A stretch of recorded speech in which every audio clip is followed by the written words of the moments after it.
And one sort of last point, while we just have this kind of beautiful image of some townhouses in the Bronx, and this is one of my favorites. It's coming from New York City's Dutch roots. And there's a common element you'll see here of the stoop.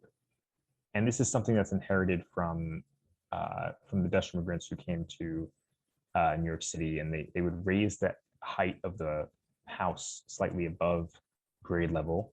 And that would kind of be where you had your parlor floor, where you'd entertain guests, etc. But by creating this slightly elevated area, this is a place where those of us who grew up in New York City would frequently see kids sitting here playing, somebody kind of enjoying a cold beverage on a summer night in front of their home. Passerbys might say hi, shake hands, running their errands. You would have these brief incidental social encounters in the city, which I think is really what makes a brownstone iconic and really part of a New York City fabric.